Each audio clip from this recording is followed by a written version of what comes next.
बच्चों, आज हम क्लास 8 का चैप्टर नंबर 4 पढ़ेंगे, इसका पार्ट 1 खनिज एवं धातु।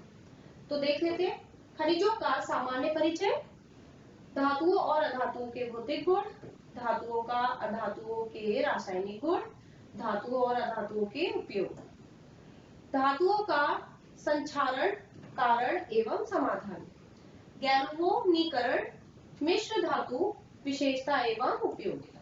अब देखते हैं इनका उपयोग हमारे जीवन में कैसे होता है। हमारे चारों तरफ विभिन्न धातुओं से बने विभिन्न उपकरण, वस्तुएं, यंत्र आदि जो हमारे प्रयोग में आते हैं। ठीक है, क्या होते हैं? वस्तुएं, उपकरण, जो यंत्र होते हैं वो हमारे प्रयोग में आते हैं। मानव विकास के क्रम में ताम्र युग का अत्यंत महत्वपूर्ण स्थान है। मानव विकास में किसका सबसे ज्यादा महत्वपूर्ण स्थान है? तांबे का। ठीक है, इस युग में तांबे से बनी वस्तुओं एवं अस्त्रों का निर्माण हुआ। किसका निर्माण हुआ? अस्त्रों का निर्माण हुआ। लोहे की खोज ने औद्योगिक क्रांति को जन्म दिया। जब लोहे की खोज हुई तो औद्योगिक क्रांति का क्या हुआ? जन्म हुआ, क्योंकि लोहे से कई तरीके के सामान और उपकरण और आपके उपयोग में आने वाले यंत्र बनने लगे और तांबे का उपयोग कम होने लगा। जैसे बर्तन, आभूषण, विद्युत उपकरण, यातायात के साधन आदि का निर्माण बिना धातुओं के उपयोग से असंभव, मतलब उनके उपयोग से हो ही नहीं सकता। जैसे देखो तांबा, पीतल, कांसा, जस्ता, संगमरमर, ये सब हमें किससे मिलते हैं? धातु से मिलते हैं। ठीक है, लोहा, तांबा, इस्पात, रांगा, सोना, चांदी, जस्ता, ये सब हमको धातु से मिलते हैं और इनसे हम क्या बनाते हैं? अपने उपयोग में लाने वाले सामान को बनाते हैं। प्रकृति में केवल कुछ ही धातुएं मुक्त अवस्था में पाई जाती है। प्रकृति में केवल कुछ धातु होती है वो मुक्त अवस्था में पाई जाती है, जैसे सोना, प्लेटिनियम, और जैसी धातुएं तत्व के रूप में पाई जाती है। क्या क्या तत्व के रूप में पाई जाती है? कौन कौन? सोना और प्लेटिनियम। ठीक है, अधिकांश धातु प्रकृति से यौगिक के रूप में पाई जाती है। ठीक है, इसके यौगिक में रूप में पाई जाती है। इसमें सबसे अधिक उसके ऑक्साइड के रूप में पाई जाती है और उनका जो ऑक्साइड होता है उसके रूप में पाई जाती है। हम उसका प्रयोग ऑक्साइड के रूप में करते हैं। लोहा, एल्यूमिनियम, मैग्नीज आदि ऑक्साइड का रूप में पाए जाते हैं। जो लोहा होता है वो एल्यूमिनियम, मैग्नीज और ऑक्साइड के रूप में पाया जाता है। अब इसी तरीके से दूसरे स्थान पर धातुएं सल्फाइड के रूप में पाई जाती है, जैसे तांबा, लेड यानी सीसा, जिंक, जस्ता, निकल आदि। जैसे देखो इसमें तांबा दिया है, तांबे से हम क्या बनाते हैं? तार बनाते हैं। शीशा, शीशे का उपयोग हम किस में करते हैं? शीशे वगैरह बनाने में, कांच के आइटम बनाने में। सोना, सोने से आभूषण बनाते हैं, है ना। कांसा, कांसे से घंटी, पीतल के बर्तन, एल्यूमिनियम के भी बर्तन बनते हैं। ठीक है, ये आपके किस में आते हैं? उपयोग में आते हैं। अब चलते हैं खनिज प्राकृतिक पदार्थ के रूप में। ठीक है, जो खनिज है वो किसके रूप में पाए जाते हैं? प्राकृतिक पदार्थ के रूप में। हम फल, सब्जी आदि काटने हेतु चाकू का तथा लकड़ी काटने हेतु कुल्हाड़ी का प्रयोग करते हैं। किसका? सब्जी काटने के लिए हम चाकू का प्रयोग करते हैं और लकड़ी काटने के लिए कुल्हाड़ी का प्रयोग करते हैं। घरों में बिजली का तार आदि का भी प्रयोग करते हैं। बिजली का तार हम तांबे के तार से बनाते हैं। कुल्हाड़ी और आपका जो चाकू होता है हम उसको लोहे से बनाते हैं। ठीक है, जैसे ये देखो, ये कुल्हाड़ी भी है, हथौड़ी भी है और चाकू भी है, आपके उपयोग में आते हैं। इसकी कुछ डेफिनेशन देख लेते हैं। ये खनिज पदार्थ के रूप में पृथ्वी की भू प्रॉपर्टी से प्राप्त होते हैं। किसके? भू प्रॉपर्टी से प्राप्त होते हैं, पृथ्वी के। पृथ्वी के भू प्रॉपर्टी का निर्माण विभिन्न प्रकार के तत्वों एवं यौगिक से होता है। किससे? विभिन्न प्रकार के तत्व और यौगिक से होता है। कई तरीके के हमारे पृथ्वी पर क्या मिलते हैं? तत्व मिलते हैं और यौगिक मिलते हैं। जब इन दोनों को मिलाते हैं तो कई तरीके के और क्या कहते हैं, हमें धातु बनाने को मिलती है। भू प्रॉपर्टी में प्राकृतिक रूप से पाए जाने वाले अकार्बनिक तत्व अथवा यौगिकों को खनिज कहते हैं। क्या कहते हैं? यौगिकों को खनिज कहते हैं। जैसे माइका, अभ्रक, हेमोटाइट, बॉक्साइट, ग्रेनाइट आदि का हम प्रयोग करते हैं। इसी प्रकार जो चट्टानें होती हैं उसमें हमें क्या मिलता है, सिलिकेट मिलता है। ठीक है, जैसे चट्टानें मुख्यतः सिलिकेटों की बनी होती है जो पृथ्वी पर सामान्यतः खनिज है। ठीक है, कैसा है, सामान्य खनिज है, मतलब कि ये आसानी से मिल जाता है, इसलिए हम इसको सामान्य खनिज बोलते हैं। क्यों बोलते हैं, क्योंकि देखो आपने देखा होगा जगह जगह पे हमें पहाड़ देखने को मिल जाते हैं, है ना, उससे हमें क्या मिलता है, सिलिकेटो मिलता है ना। और ये किस तरीके से मिल जाता है, हमें बड़ी आसानी से मिल जाता है, इसीलिए हम इसको कहते हैं जो कि पृथ्वी पर सामान्य खनिज है, मतलब हमें सामान्य रूप से मिल जाता है, हमें इसमें ज्यादा मेहनत नहीं करनी पड़ती। इसी तरीके से देखते हैं बॉक्साइट। बॉक्साइट से हमें एल्यूमिनियम का खनिज मिलता है। ठीक है, क्या मिलता है, बॉक्साइट से हमें एल्यूमिनियम खनिज मिलता है। ठीक है, खनिज मिलता है। ठीक है, इसी तरीके से हमें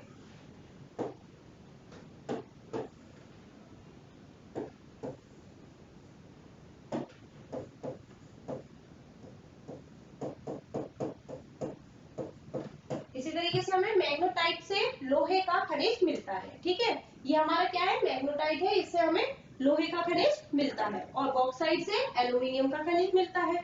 ठीक है, इसी तरीके से अब आ जाते हैं खनिज कहाँ पाए जाते हैं। अब देखते हैं खनिज कहाँ पाए जाते हैं। अब देखो, खनिज पृथ्वी तथा तल पर, भूप्रपटी अथवा समुद्र में भी पाए जाते हैं। ठीक है, इसमें क्या क्या होता है, sodium chloride, sodium oxide, sorry sodium iodide, मैं ऑक्साइड बोल गई, सॉरी इसके लिए, आयोडाइड है आपका, सोडियम आयोडेट आदि खनिज समुद्री जल में पाए जाते हैं। ये कुछ खनिज होते हैं जो हमारे समुद्री आपके किसमें पाए जाते हैं, समुद्री जल में भी पाए जाते हैं और भू प्रॉपर्टी में भी पाए जाते हैं। ये आपके कुछ खनिज के प्रकार है जहाँ पे हमें कहाँ कहाँ ये चीजें मिलती है। इसके प्रकार, ठीक है, खनिज धातु तथा अधातु दोनों प्रकार के हो सकते हैं। तो देख लेते हैं, धातु में आ जाता है सोना और प्लेटिनियम। ठीक है, और अधातु में आता है अभ्रज और स्फटिक आदि। ठीक है, अब इसके अंदर देख लेते हैं, खनिज धातु व अधातु तत्वों के यौगिक भी हो सकते हैं। किसके, धातु और अधातु के यौगिक भी हो सकते हैं। जैसे बॉक्साइट नाम का खनिज एल्यूमिनियम धातु, ठीक है, बॉक्साइट नाम का एल्यूमिनियम धातु तथा ऑक्सीजन अधातु का यौगिक है। ठीक है, नेक्स्ट है, आ जाता है आपका अयस्क। हम अयस्क के बारे में पढ़ते हैं। सभी चट्टानों में कुछ ना कुछ मात्रा में अधात्विक खनिज पाए जाते हैं। क्या होते हैं, अधात्विक खनिज पाए जाते हैं, परंतु कुछ में धातु की मात्रा इतनी कम होती है कि उसमें धातु का निकलना कठिन होता है, और मात्रा ज्यादा हो तो आसानी से प्राप्त हो जाता है। जब हम किसी चीज को आसानी से प्राप्त करें, मतलब कि उसमें जब किसी चीज की मात्रा ज्यादा होती है, किसी भी धातु की मात्रा ज्यादा होती है, तो हम उसको आसानी से प्राप्त कर लेते हैं। अगर उसकी मात्रा कम होगी तो उसमें हमें कठिनाई होती है, हमें उसमें समय ज्यादा लगता है, पर इसमें समय ज्यादा नहीं लगता। जब किसी की मात्रा ज्यादा होगी तो हम उसको आसानी से प्राप्त कर लेंगे, और जिसमें कम होगी उसको हम आसानी से प्राप्त नहीं कर पाते। इसी तरीके से देखते हैं, ऐसे खनिज जिसमें धातु का निष्कर्षण अधिक मात्रा में सरलता से एवं कम लागत से हो जाता है, अयस्क कहलाता है। ठीक है, कम या सरलता से हो जाता है, उसको हम क्या कहते हैं, अयस्क कहते हैं। अयस्क किन के रूप में पाए जाते हैं, अब हम देख लेते हैं किन के रूप में पाए जाते हैं। अयस्क धातुओं के ऑक्साइड, सल्फाइड, सल्फेट, कार्बोनेट के रूप में पाए जाते हैं। किसके रूप में पाए जाते हैं, ऑक्साइड, सल्फाइड, सल्फेट, कार्बोनेट के रूप में पाए जाते हैं। अब इसके बारे में कुछ देख लेते हैं। अब देखते हैं, एक मैंने तालिका बनाई है, जैसे धातु, अयस्क का नाम, रासायनिक सूत्र, अयस्क का रूप। अब देखते हैं, मैग्नीशियम। मैग्नीशियम तो आपका धातु हो गया, और अयस्क के नाम में, अयस्क क्या है, मैग्नेसाइट। क्या होता है आपका, मैग्नेसाइट। इसका सूत्र है MgCO3, है ना, अयस्क के रूप में कार्बोनेट। जिंक कैलोमाइन ZnCO3 और कार्बोनेट, ठीक है। लेड ग्लेना PbS सल्फाइड, किसके रूप में, अयस्क के रूप में। कॉपर, कॉपर ग्लास तो Cu2S और sulphide. Iron haematite Fe2O3 oxide, ठीक है। अब आ जाता है आपका कैल्शियम, तो जिप्सम CaSO4 2HO2O सल्फेट, ठीक है। ये आपके किस में आ जाते हैं, आपके अयस्क के तालिका में आ जाते हैं। इसमें खनिज के बारे में हम जान चुके हैं, खनिज हमें कहाँ से प्राप्त होता है ये भी हमने जान लिया है। अब पढ़ेंगे धातु एवं अधातुओं के भौतिक गुण, ठीक है। धातु एवं अधातुओं के भौतिक गुण, अब हमें इनके भौतिक गुण जानने हैं। अब भौतिक अवस्थाएं कितनी होती हैं, भौतिक अवस्थाएं आपकी 3 होती हैं। कौन कौन सी होती है, ठोस, द्रव, गैस, ठीक है। ये हमारी कितनी अवस्था में आ जाती है, 3 अवस्था में आ जाती हैं, जो कि ठोस, द्रव, गैस है। अब देखते हैं, देखो सामान्य ताप पर प्राय सामान्य ताप पर प्राय सभी धातुएं ठोस होती हैं, ठीक है। सभी धातुएं ठोस होती हैं, परंतु पारा द्रव्य होता है। देखो सभी धातुएं ठोस होती है, पर जो हमारा पारा है वो कैसा होता है, द्रव्य में होता है।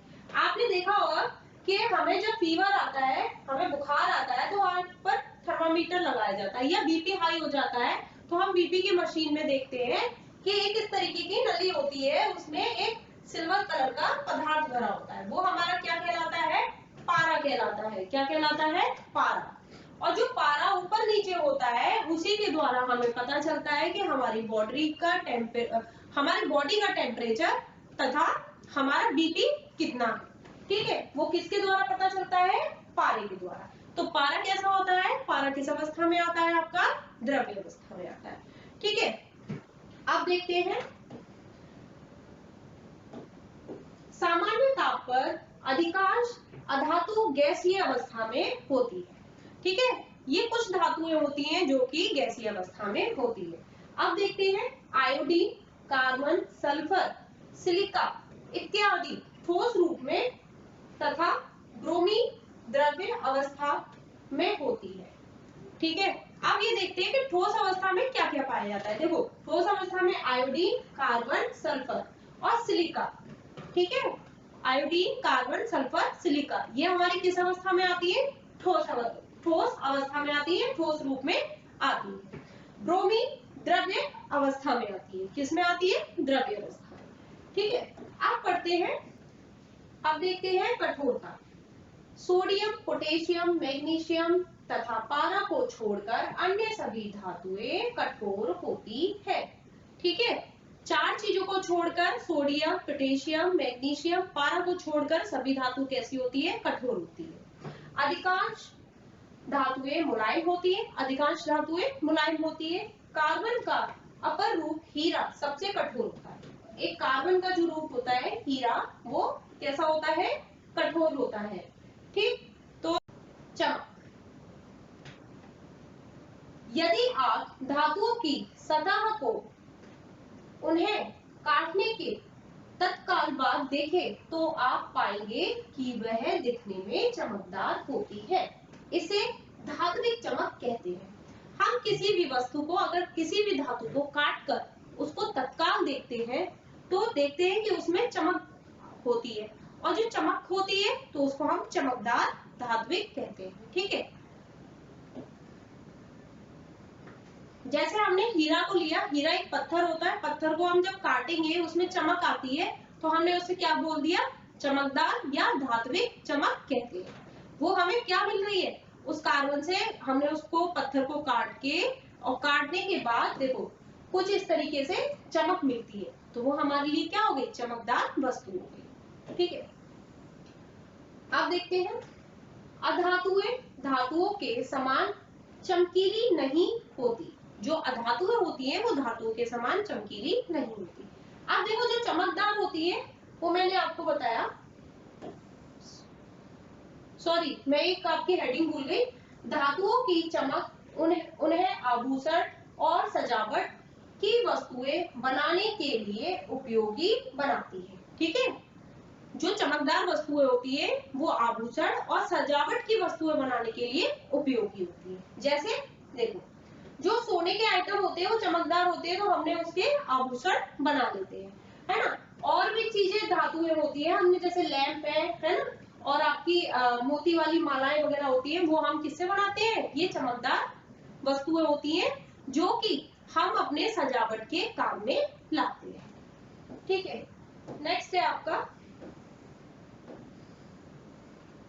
आघात वर्धनीयता। ठीक है, आघात वर्धनीयता। ठीक है, अब हम देखो आघात वर्धनीयता क्या होता है, हम किसी चीज को मतलब किसी भी लोहे के टुकड़े को हथौड़े से पीट कर उसको लंबा कर देते हैं या चपटा कर देते हैं, उसको आघात वर्धनीयता कहते हैं। अब देख लेते हैं ये क्या है।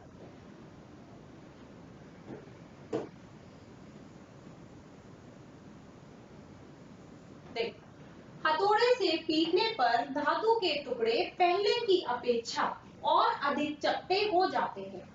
धातुओं को पीटकर आघात पहुंचाकर चादरों के रूप में परिवर्तित करने के गुण को आघात वर्धनीयता कहते हैं। ठीक है, जब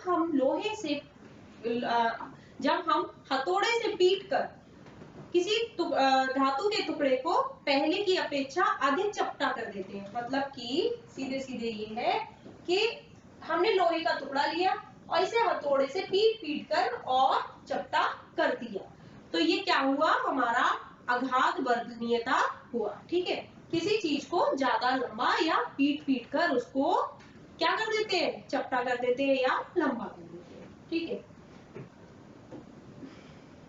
देखो चांदी तथा सोने में आघात वर्धनीयता का गुण अधिक होता है। ठीक है, अधिक होता है, जबकि जस्ता कम आघात वर्धनीयता है। अधिकांश ठोस अधातुएं पीटने पर भंगुर हो जाती है। ठीक है, अब देखते हैं जो सोना चांदी होता है तो हम क्या करते हैं, उसको पीट पीट कर बहुत लंबा कर देते हैं, पतली सी कर देते हैं, और हम सोना चांदी को खा भी सकते हैं क्योंकि हम उसको इतना पतला कर देते हैं, इतना पतला कर देते हैं, जैसे आपने मिठाइयां वगैरह देखी होंगी उसमें सोने चांदी की इस तरीके की क्या आती है, वर्क लगा हुआ आता है। ठीक है, वो किससे होता है, पीट पीट के, हथौड़े से पीट पीट के। जैसे मैंने देखो लोहा बताया, लोहे को गर्म कर रहे हैं और ये क्या कर रहे हैं, हथौड़े से पीट रहे हैं। अब इसको क्या कर रहे हैं, ये लंबा कर रहे हैं या चौड़ा कर रहे हैं, वो इनके ऊपर है। ठीक है, पीठ के ऊपर। अब आ जाते हैं तान्यता। ठीक है, तान्यता, तान्यता क्या होता है, वस्तुओं को खींचकर तार बनाया जा सकता है। क्या, वस्तुओं को खींचकर तार बनाया जा सकता है। धातुओं को तार के रूप में परिवर्तित करने के गुण को तान्यता कहते हैं। ठीक है, हम कोई धातु लेते हैं और उसको खींचकर तार बनाते हैं, उसको हम कहते हैं तान्यता। ठीक है, अब जैसे तावा एल्यूमिनियम और आयरन के तार, हमने देखा है कि हमारे घरों में तारों का यूज होता है।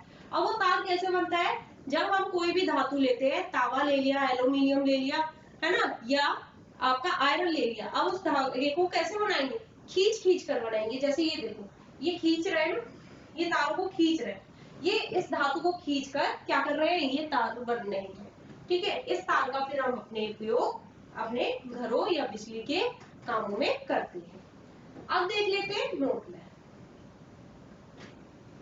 सोने की इतनी पतली चादर बनाई जा सकती है कि 20 लाख चादरों की मोटाई केवल 1 सेंटीमीटर होगी।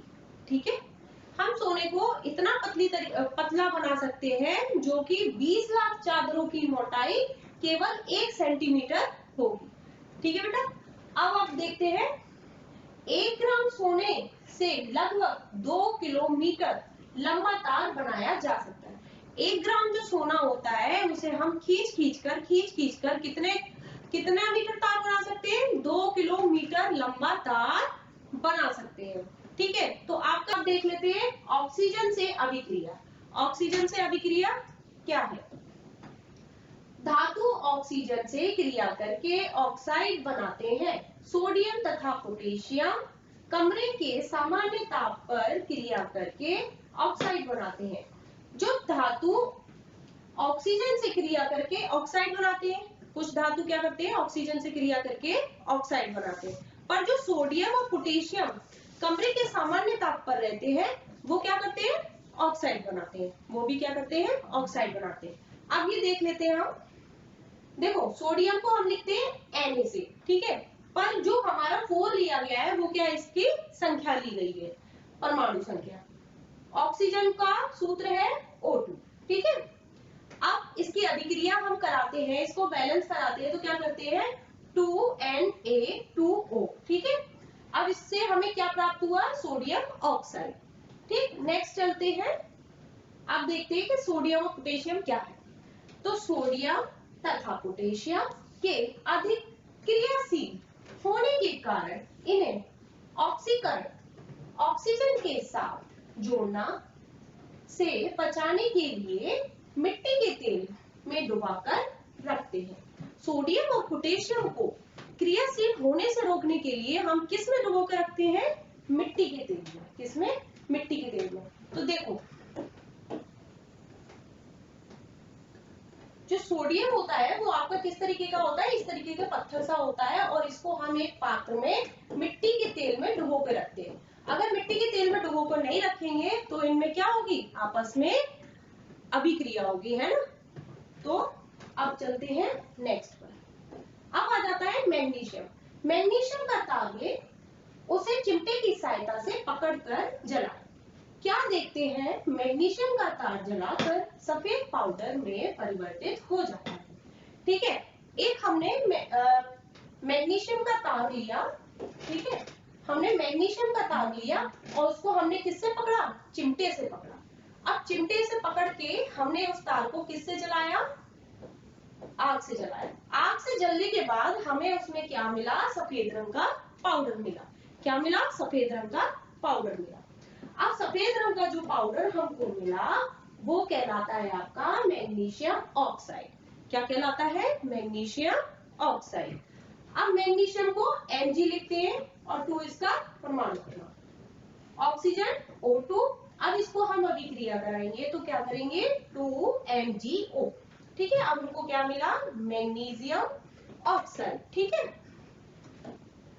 अब चलते हैं नेक्स्ट।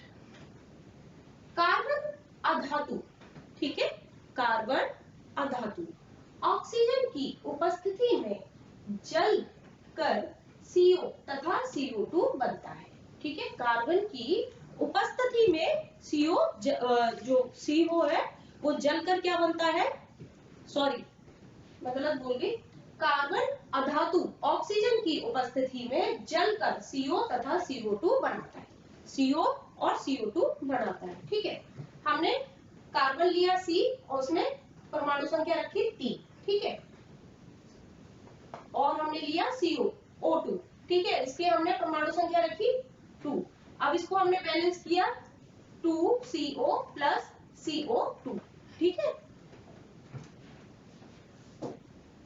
अब चलते हैं नेक्स्ट पार्ट पर। जल के साथ अभिक्रिया। अब हमको किसके साथ करानी है? जल के साथ अभिक्रिया। अब देखो, सक्रिय धातु जल के साथ क्रिया करके धातु हाइड्रो ऑक्साइड, ऑक्साइड तथा हाइड्रोजन गैस बनाती है। ठीक है, जब कोई धातु सक्रिय रूप से जल के साथ क्रिया करती है तो हाइड्रो ऑक्साइड, ऑक्साइड तथा हाइड्रोजन गैस बनती है। क्या बनाती है? हाइड्रो ऑक्साइड, ऑक्साइड तथा हाइड्रोजन गैस बनाती है। किसके साथ? जल के साथ। ठीक है, अब देख लेते हैं क्रियाकलाप। ठीक है, अब क्रियाकलाप में हम लेते हैं सोडियम धातु का छोटा सा टुकड़ा। क्या लेते हैं? सोडियम धातु का छोटा सा टुकड़ा। अब उसको हम छन्ना कागज से क्या कर लेंगे? सुखा लेंगे। ठीक है, उसको हम कांच के एक बर्तन में पानी से आधा भरा क्या लेंगे, एक कांच का बर्तन लेंगे, ठीक है, और आधा भर लेंगे, ठीक है, किससे, पानी से। कांच का एक बर्तन लेंगे, उसको पानी से आधा भर लेंगे, ठीक है। अब क्या करेंगे, सोडियम के टुकड़े को पानी में डालते हैं, ठीक है।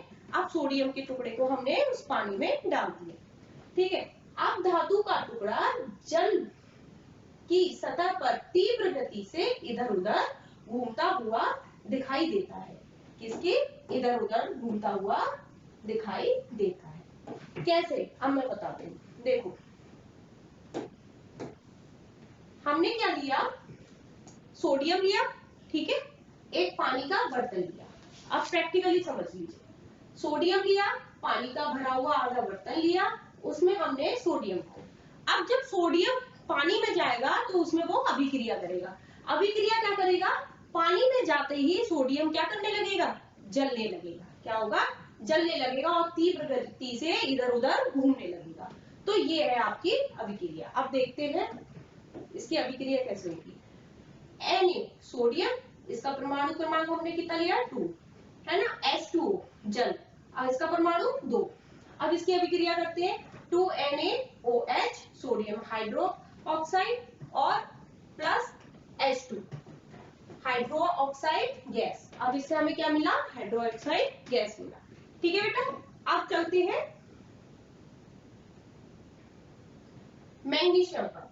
मैग्नीशियम भाप या गर्म पानी के साथ क्रिया करके मैग्नीशियम ऑक्साइड तथा हाइड्रोजन गैस बनाता है, ठीक है। क्या बनाता है, हाइड्रो ऑक्साइड, हाइड्रोजन गैस बनाता है, सॉरी मेरे मुंह से निकल गया, हाइड्रोजन गैस बनाता है। तो मैग्नीशियम, जब हम कोई भी चीज को भाप या गर्म पानी के साथ अभिक्रिया कराएंगे तो मैग्नीशियम ऑक्साइड तथा हाइड्रोजन गैस बनाता है, ठीक है। अब इसकी अभिक्रिया देख लेते हैं। Mg यानी कि मैग्नीशियम प्लस H2O गर्म पानी या भाप, ठीक है, यानी कि जल मैंने लिखा हुआ है,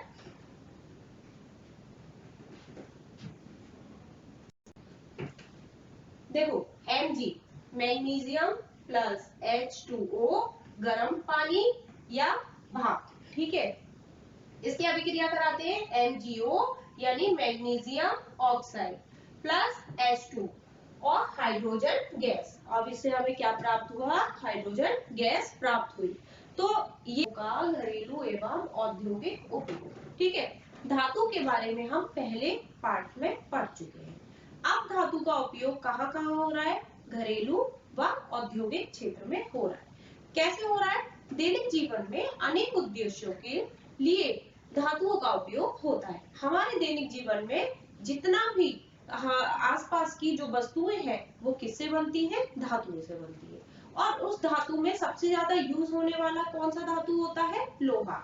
अब लोहे से बनने वाले क्या होते हैं, वाहन है, हवाई जहाज है, रेलगाड़ी है, उपग्रह है ना, उपग्रहों, औद्योगिक उपकरणों आदि को बनाने में अत्यधिक मात्रा में धातुएं प्रयुक्त होती है, ठीक है।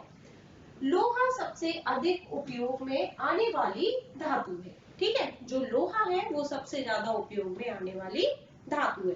अब लोहे से देखो, जो हमारे आसपास चलने वाले वाहन है वो किससे बनते हैं, लोहे से बनते हैं, और लोहा क्या है, धातु है, ठीक है।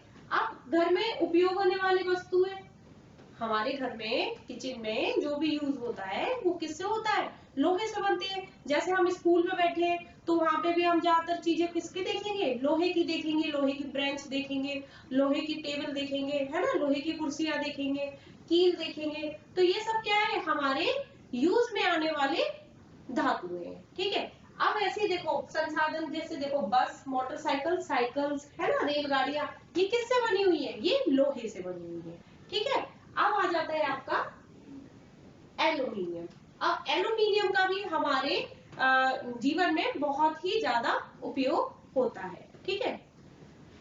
जैसे एल्यूमिनियम भी एक अन्य अत्यधिक उपयोग में आने वाली धातु है। इसका उपयोग अधिकांश घरेलू बर्तनों को बनाने के लिए किया जाता है। किसका किया जाता है, अधिकांश घरेलू बर्तनों को बनाने के लिए किया जाता है। आपने अपनी किचन में देखा होगा, एल्यूमिनियम की कढ़ाई देखी होगी, एल्यूमिनियम के भगोने देखे होंगे, एल्यूमिनियम के कई तरीके के आपने कंटेनर देखे होंगे। ठीक है, ये क्या है, आपके किचन में उपयोग होने वाले एल्यूमिनियम के बर्तन हैं। ठीक है, ये हमारे यूज में आते रहते हैं। अब देखते हैं, धातुएं ऊष्मा की सुचालक होती है। ठीक है, अतः उनका बर्तन और बॉयलर बनाने के लिए उपयोग किया जाता है। धातुएं ऊष्मा की सुचालक होती है। ठीक है, ऊष्मा की सुचालक होती है, उनका बर्तन व बॉयलर बनाने के लिए किया जाता है। जो धातुएं होती हैं, कुछ ऐसी चीजें होती हैं जिनको हम बॉयलर बनाने के लिए कार्य में लाते हैं। ठीक है, इस कार्य के लिए लोहा, कॉपर तथा एल्यूमिनियम का उपयोग किया जाता है। किसका किया जाता है? लोहा, कॉपर, एल्यूमिनियम का प्रयोग किया जाता है। ठीक है, अब देखते हैं तांबे। तांबे का सबसे महत्वपूर्ण उपयोग विद्युत उपकरण बनाने में किया जाता है। अब देखते हैं, जो अभी तक हमने एल्यूमिनियम पढ़ा, लोहा पढ़ा, अब पढ़ते हैं तांबा। तांबे का सबसे ज्यादा उपयोग किसमें होता है? आपका जो बिजली होती है उसके उपकरण बनाने में होता है। जैसे तार बनाना है ना, तार, जो आपका तार होता है वो किसका बना होता है? तांबे का बना होता है। ठीक है, तांबे के बर्तन भी बनाए जाते हैं। ठीक, अब विद्युत उपकरण। अब देखो, बिजली के कुछ उपकरण ऐसे होते हैं जिसमें ज्यादातर तांबे का यूज होता है। जैसे नट बोल्ट का होता है, तार का होता है, वायरिंग क्या कहते हैं आपके, कई तरीके के जो कसने वाली चीजें होती हैं, हम उसका किसका यूज करते हैं? तांबे का यूज करते हैं। ठीक है, अब आते हैं सोना और चांदी पर। सोना चांदी का उपयोग आभूषण बनाने के लिए होता है। ठीक है, किसका होता है? आभूषण बनाने के लिए होता है। पर जो आपकी चांदी की पतली पन्नियों को मिठाइयों को सजाने के लिए उपयोग करते हैं। जैसे सोना और चांदी का उपयोग हम किसके लिए करते हैं? आभूषण बनाने के लिए करते हैं। पर इसी सोने और चांदी की एक पतली पन्नी बनती है, कुछ इस तरीके की होती है, जो कि हम मिठाइयों में ऊपर, ये जो मिठाइयां हैं इनके ऊपर क्या लगाते हैं? वर्क लगाते हैं, और उसको हम खा भी सकते हैं। ठीक है, तो हम इसका उपयोग इस तरीके से करते हैं अपने दैनिक जीवन में, आभूषणों के रूप में भी और खाने के रूप में भी कर सकते हैं। नेक्स्ट है धातुओं का संक्षारण। ठीक है, धातुओं का संक्षारण। अब धातुओं का संक्षारण कैसे होता है, अब देखते हैं। अब आपने देखा होगा कि लोहे की कील, पेच, पाइप और रेलिंग आदि कुछ समय तक वायु में खुले रहते हैं तो उनकी सतह पर लाल भूरे रंग की परत जम जाती है। कैसी जम जाती है? लाल और भूरे रंग की परत जम जाती है। संक्षारण का मतलब होता है लोहे में जंग लगना। ठीक है, ये क्या होता है? जब हम किसी लोहे को खुले स्थान पर छोड़ देते हैं तो क्या होता है, वो नमी और वायु के संपर्क में आने के बाद उसमें क्या हो जाता है? लाल रंग की क्या हो जाती है? भूरे रंग की जंग सी लगना स्टार्ट हो जाती है। इसी तरीके से देखते हैं, धातु की सतह पर यौगिक बनकर धातु की एक एक परत के रूप में उतरने से धातु का नष्ट होना संक्षारण कहलाता है। ठीक है, जब जंग लगती है, जैसे देखो इसमें क्या है, ये तो आपकी धातु सही रखी हुई है, पर जब इसको हमने नमी और वायु में छोड़ दिया तो इसमें क्या लगने लगी? जंग लगने लगी। अब इसकी जंग की जो परत होती है वो कैसी होती है? वो कुछ इस तरीके से होती है, वो इस तरीके से झड़ने लगती है। ठीक है, झड़ने लगती है तो क्या होता है? उसका संक्षारण हो रहा है। क्या हो रहा है? संक्षारण हो रहा है, और ये यही कारण होता है जंग लगने का। ठीक है, हमारे जो लोहे की किसी भी चीज में क्या लगती है? जंग लगती है, वो किसके द्वारा होती है? नमी और वायु के कारण लगती है। ठीक, नेक्स्ट है लोहे पर भूरी परत जंग आयरन ऑक्साइड के बनने के कारण होती है। किसके बनने के कारण होती है? ऑक्साइड के बनने के कारण होती है। इससे धातु धीरे धीरे ऑक्साइड में परिवर्तित होकर नष्ट होती रहती है। किसमें परिवर्तित हो जाती है? ऑक्साइड में परिवर्तित हो जाती है और धीरे धीरे नष्ट हो जाती है, क्योंकि वो लोहा किसी काम का रहता ही नहीं है। जब लोहे में जंग लगेगी, जो फ्रेश लोहा होता है हम उसको काम में ले लेते हैं, और जो नया जो जिसमें जंग लगने लगती है तो वो लोहा क्या होता है, झड़ने लगता है। ठीक है, इसी प्रकार एल्यूमीनियम की सतह पर एल्यूमीनियम ऑक्साइड की परत जम जाती है, जिससे उसकी धात्विक चमक नष्ट हो जाती है। अब जो जैसे एल्यूमीनियम की जैसे हमने कढ़ाई ली है, अब उसको हम खुला छोड़ देते हैं, उसमें क्या होता है, ऑक्साइड बनने लगता है, तो उसमें एक खुदरी खुदरी सी परत बन जाती है, क्योंकि जो उसकी चमक होती है वो उतर जाती है। ठीक है, किसके कारण उतरती है, ऑक्साइड के कारण। ठीक है, इसमें हम 3 परत नली लेंगे। पहली परत नली में हम कैल्शियम क्लोराइड भरेंगे और उसके अंदर क्या डालेंगे, 2 कील डालेंगे। कील डालने के बाद उसे कांच से बंद कर देंगे। ठीक है, फिर दूसरी परत नली में हम क्या करेंगे, इसमें उबला हुआ पानी डालेंगे। क्या डालेंगे, उबला हुआ पानी डालेंगे। अब उबले हुए पानी के अंदर हम क्या डालेंगे, 2 कीले डालेंगे। कीलों को बंद करके, मतलब कार्क से इसको बंद कर देंगे और छोड़ देंगे। फिर तीसरे में साधारण नल का पानी लेंगे और कीलों को डालकर इसको कार्क से बंद कर देंगे। फिर कुछ दिनों बाद हम देखेंगे कि क्या होता है। अब इसकी थ्योरी पढ़ लेते हैं। 3 परत नली ले, प्रत्येक परत नली में 2 या 3 लोहे की कीलें डाल दें। ठीक है, एक परत नली में थोड़ा सा निर्जल कैल्शियम क्लोराइड ले। ठीक है, हमने पहले में क्या लिया था, कैल्शियम क्लोराइड लिया था। निर्जल कैल्शियम क्लोराइड वायु में उपस्थित नमी को अवशोषित कर लेता है। ठीक है, जो वायु में अवशोषित नमी होती है वो किसको अवशोषित कर लेता है, कौन कर लेता है, कैल्शियम क्लोराइड कर लेता है। इसी तरीके से दूसरी परत नली में उबला हुआ पानी ऑक्सीजन विहीन जल है। ठीक है, ले तथा तीसरे में साधारण नल का पानी ले। ठीक है, हमने पहले दूसरे वाले में क्या लिया है, उबला हुआ पानी लिया है, और तीसरे में हम ले रहे हैं साधारण नल का पानी। ठीक है, तीनों परत नली के मुख को कार्क द्वारा बंद करके रख दे। अब हमने क्या करना है, हमें इन तीनों परत नली को कार्क द्वारा बंद करके रख देना है, और 4 से 5 दिन बाद इन तीनों परत नली का अवलोकन करेंगे।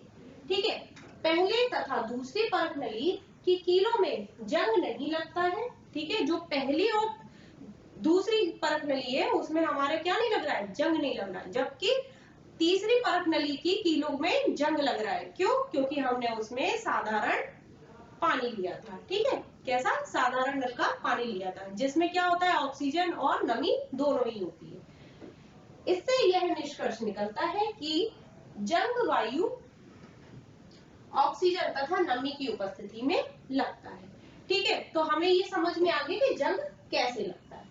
ठीक, हम पढ़ चुके हैं। पार्ट 6 में हमने पढ़ा था संक्षारण क्या होता है। ठीक है, अब हम पढ़ रहे हैं कि धातुओं को संक्षारण से कैसे बचाया जा सकता है। देखते हैं, धातुओं की संक्षारण द्वारा हानि से देश की अर्थव्यवस्था को बहुत हानि पहुंचती है। ठीक है, क्यों पहुंचती है, क्योंकि हमारी जो वस्तु है वो खराब हो रही है, किसके द्वारा, जंग के द्वारा।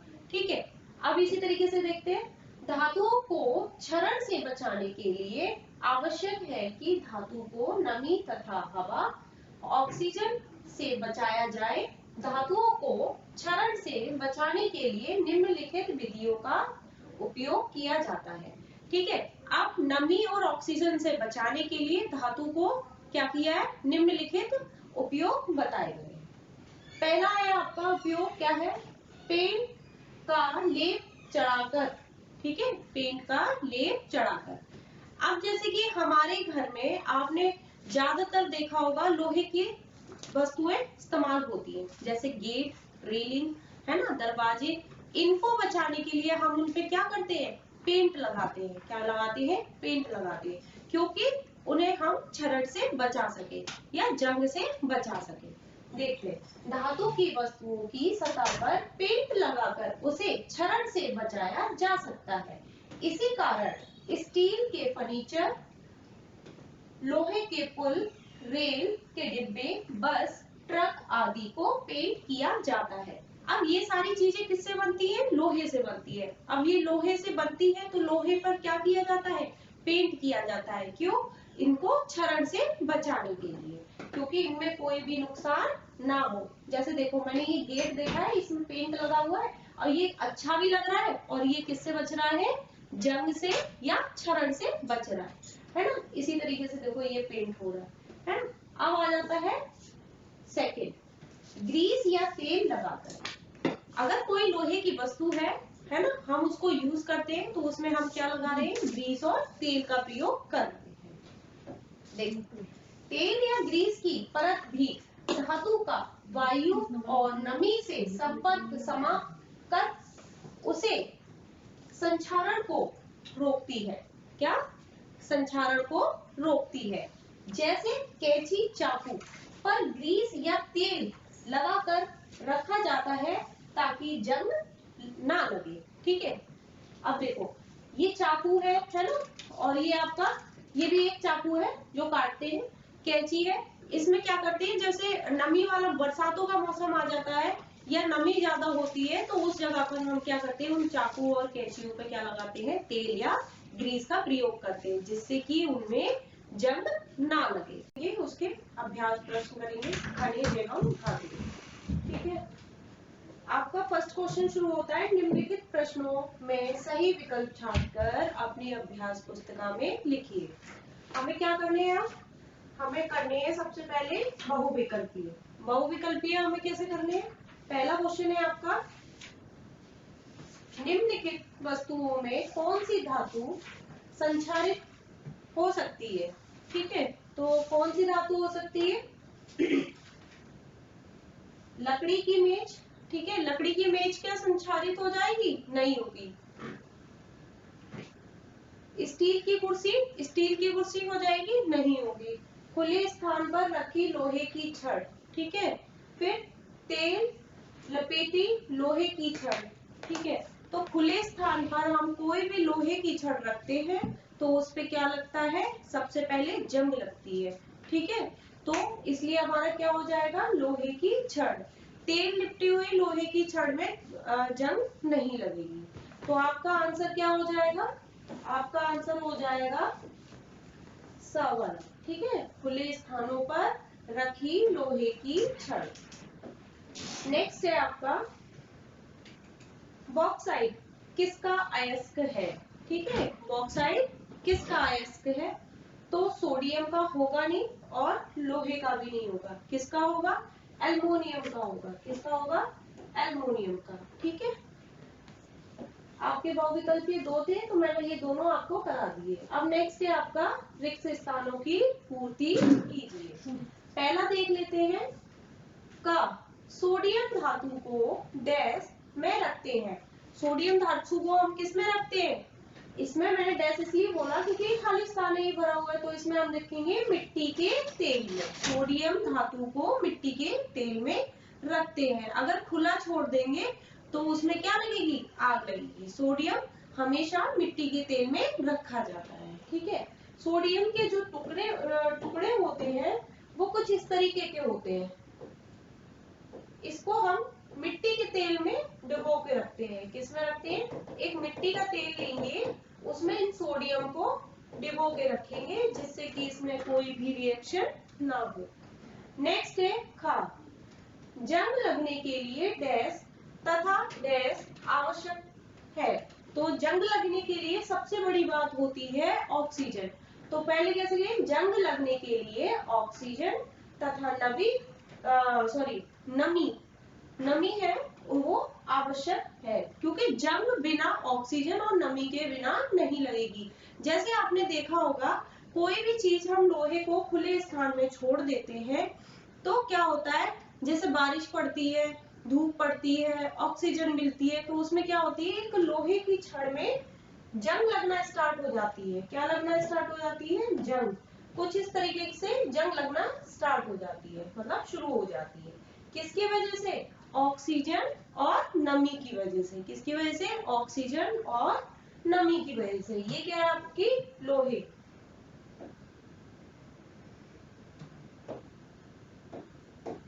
लोहे की छड़। ठीक है, क्या हो जाता है इसमें, किसकी वजह से लगती है, ऑक्सीजन और नमी की वजह से। ठीक है, नेक्स्ट क्वेश्चन देख लेते हैं। धातु से तार बनाने का गुण डैश कहलाता है, तन्यता। ठीक है, किससे, धातु से जब हम तार बनाएंगे तो उसको कहते हैं तन्यता। ठीक है, तन्यता क्यों कहेंगे, क्योंकि कोई भी हम लोहे का तार या मतलब लोहे की धातु लेंगे, तार हमारा कैसा होता है, पतला होता है। कैसा होता है, पतला। ठीक, कैसा होता है, पतला। और वो कैसे पड़ेगा, जब हम किसी भी लोहे के धातु को क्या करेंगे, उसको पीटेंगे, पीटने के बाद उसको जो खींचेंगे या उसे ताना जाता है, जैसे ठीक है, उसको ताना जाता है तो उससे क्या होता है, हम उसके तार का निर्माण करते हैं। ठीक है, तो लोहे के तार बनाने का गुण तान्यता कहलाता है। ठीक है, हम किसी चीज को पतला करके खींचेंगे तो वो क्या हो जाएगा, तान्यता कहलाएगा। ठीक है, नेक्स्ट है आपका, जिन खनिजों से धातु का निष्कर्षण किया जा सकता है उन्हें अयस्क कहते हैं। क्या कहते हैं, अयस्क कहते हैं। जिन धातु का निष्कर्षण किया जा सकता है उनको हम अयस्क कहते हैं।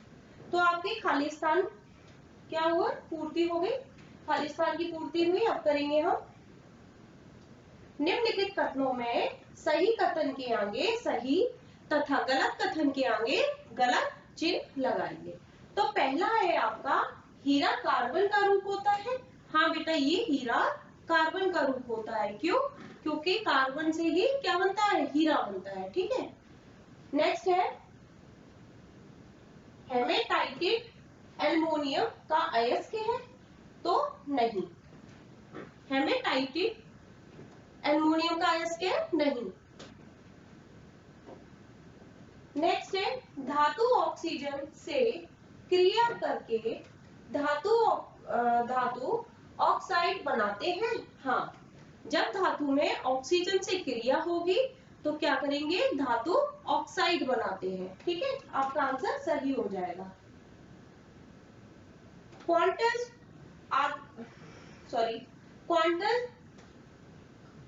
घातकीय खनिज है। सॉरी बेटा, ये थोड़ा सा गलत पढ़ रही मैं। क्वांटस घातविक खनिज है क्या, घातविक खनिज है, नहीं। ठीक है, क्वांटस घातविक खनिज नहीं है। नेक्स्ट है आपका, संगमरमर चूने के पत्थर से बनता है। संगमरमर चूने के पत्थर से बनता है। हाँ, ठीक है, चूने के पत्थर से बनता है। अब आपका हो जाएगा, ये आपका बिल्कुल सही हो जाएगा। ठीक है, ये थोड़ा सा गलत हो गया था, मैंने सही करा दिया। ठीक, अब आ जाता है आपका फोर्थ। तो हमको इसमें क्या करना है, स्तंभ का के शब्द का स्तंभ खा के शब्दों से सही मिलान करना है। अब मैंने देखो मिलान को इस तरीके से लिया है, बॉक्साइट किससे मिलता है, एल्युमिनियम से। किससे मिलता है बेटा, एल्युमिनियम। बॉक्साइट का जो जोड़ीदार होता है वो कौन होता है, एल्युमिनियम। ठीक है, गैलेना लेड या शीशा। ठीक है, किससे, लेड या शीशा से। हेमेटाइट आयरन या लोहा। ठीक है, पाइरोलूसाइट मैग्नीज से। किससे, मैग्नीज से। नेक्स्ट है आपका, ये आपकी हो गए क्वेश्चन आंसर। अब आ जाता है निम्नलिखित प्रश्नों को संक्षिप्त उत्तर दीजिए। तो खनिज का है, खनिज तथा अयस्क में क्या अंतर है, तो हम पहले खनिज देख लेंगे। ठीक है, खनिज है पृथ्वी के भू प्रॉपर्टी में प्राकृतिक रूप से पाए जाने वाले तत्वों अथवा यौगिक को खनिज कहते हैं। किसमें, भू प्रॉपर्टी से जो पाए जाते हैं, तत्व जो पाए जाते हैं उनको हम क्या कहते हैं, यौगिक को खनिज कहते हैं। जो किससे पाए जाते हैं, भू प्रॉपर्टी से। जैसे क्वार्ट्ज, हेमेटाइट, बॉक्साइट, ग्रेनाइट आदि। क्वार्ट्ज, हेमेटाइट, बॉक्साइट, ग्रेनाइट आदि। ठीक है, क्या है, क्वार्ट्ज है, हेमाटाइट है, बॉक्साइट है, ग्रेनाइट है आदि। ठीक है, नेक्स्ट है आपका अयस्क। तो ऐसे खनिज जिनसे धातु का निष्कर्ष अधिक मात्रा में सरलता से और कम लागत में हो जाता है, अयस्क कहलाते हैं। मतलब कैसे, अधिक मात्रा में सरलता से निकलता है, उसको हम क्या कहते हैं, अयस्क कहते हैं। जैसे हेमाटाइट, बॉक्साइट आदि। ठीक है, हेमाटाइट। अब नेक्स्ट है आपका ख। अधिकांश खनिज किस रूप में पाए जाते हैं? इसमें ये पूछ रहा है अधिकांश खनिज किस रूप में पाए जाते हैं, तो वो होता है अधिकांश खनिज बॉक्साइट के रूप में पाए जाते हैं। तो ये वाले के प्रश्नों के उत्तर दीजिए। तो पहला क्वेश्चन है आपका, धातुओं की ऑक्सीजन से क्रिया को उदाहरण सहित स्पष्ट कीजिए। हमें इसमें उदाहरण सहित स्पष्ट करना है। तो धातुओं की ऑक्सीजन से अभिक्रिया, धातु ऑक्सीजन से क्रिया करके ऑक्साइड बनाते हैं। किससे? ऑक्सीजन से क्रिया करके ऑक्साइड बनाते हैं। सोडियम तथा पोटेशियम, सोडियम तथा पोटेशियम कमरे के सामान्य ताप पर क्रिया करके ऑक्साइड बनाते हैं। ठीक है, किसमें? कमरे के सामान्य ताप में ऑक्साइड बनाते हैं। जैसे उदाहरण में सोडियम, ठीक है, ऑक्सीजन, सोडियम ऑक्साइड, क्या बना? Sodium oxide. नेक्स्ट क्वेश्चन है, धातु तथा अधातु की जल से क्रिया लिखिए। तो धातु का जल से धातु का जल के साथ अभिक्रिया, हमें धातु से किसकी क्रिया करनी है? जल के साथ करनी है, धातु की। तो सक्रिय धातु जल के साथ क्रिया करके धातु हाइड्रो ऑक्साइड, ऑक्साइड और हाइड्रोजन गैस बनाते हैं। क्या?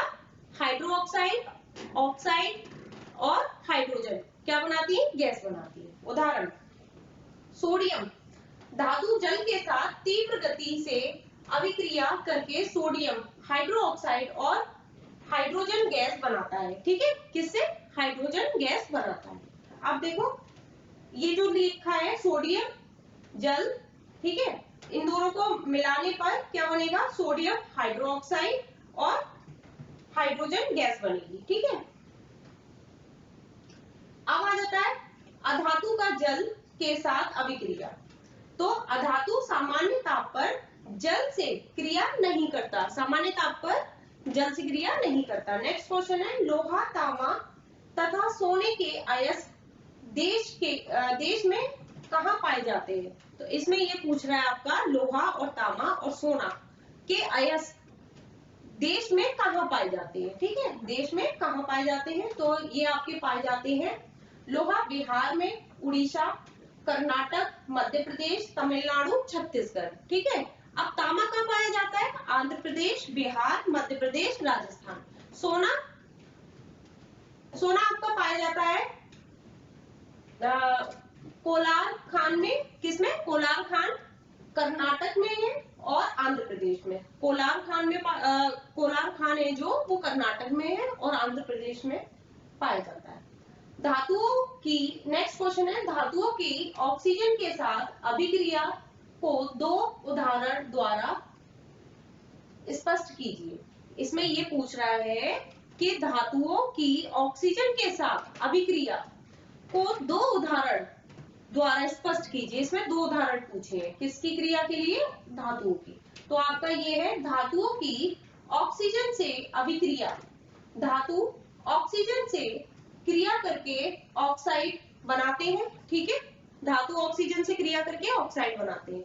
इसमें उदाहरण है सोडियम तथा पोटेशियम कमरे के सामान्य ताप पर क्रिया करके ऑक्साइड बनाते हैं। किसके? कमरे के सामान्य ताप पर ऑक्साइड बनाते हैं। ठीक है, नेक्स्ट है आपका, सोडियम धातु का जल तथा ऑक्सीजन से क्रिया का रासायनिक समीकरण लिखिए। ठीक है, क्या? रासायनिक समीकरण लिखिए। तो आपका आ जाता है उत्तर में, सोडियम धातु का जल से अभिक्रिया, सोडियम धातु का जल से अभिक्रिया। सोडियम धातु जल के साथ तीव्र गति से अभिक्रिया करके सोडियम हाइड्रोक्साइड तथा हाइड्रोजन गैस बनाता है। किससे? हाइड्रोक्साइड तथा हाइड्रोजन गैस बनाता है। देखो सोडियम, फिर आपका आ जाता है जल, ठीक, ये आ जाता है आपका सोडियम हाइड्रोक्साइड और हाइड्रोजन गैस, ठीक है। नेक्स्ट है आपका सोडियम धातु का ऑक्सीजन से अभिक्रिया, ठीक है, सोडियम धातु का ऑक्सीजन से अभिक्रिया। सोडियम कमरे के सामान्य ताप पर ऑक्सीजन से क्रिया करके सोडियम ऑक्साइड बनाते हैं। किससे बनाते हैं? सोडियम ऑक्साइड बनाते हैं। ये आपका क्या है? सोडियम है, ये ऑक्सीजन है और ये सोडियम ऑक्साइड बनेगा, ठीक है। नेक्स्ट है,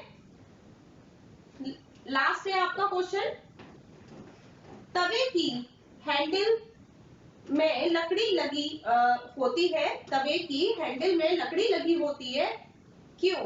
तवे की जो तवा होता है उसके हैंडल में लकड़ी क्यों लगी होती है? ताकि देखो इसलिए लगी होती है कि जब हम रोटी सेकें तो हमारा हाथ जले ना। तो अब इसको जान लेते हैं, लकड़ी का तापमान लकड़ी ताप का कुचालक है। क्या? लकड़ी ताप का कुचालक है। लकड़ी के हैंडल को हाथ से पकड़ने पर हाथ नहीं जलता, है ना, पकड़ने पर हाथ नहीं जलता, इसीलिए तवे के हैंडल में लकड़ी लगी होती है, ठीक है। तो हैंडल क्या लगी होती है? तवे पर लगे होते हैं। तो ये आपका जा है, तो आपका जा नहीं आएगा, डा के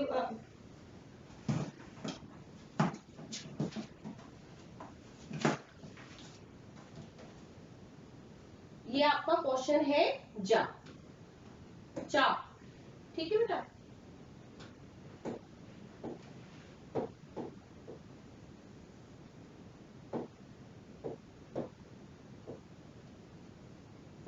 ठीक है, आपका ये क्वेश्चन आंसर कंप्लीट हो गए।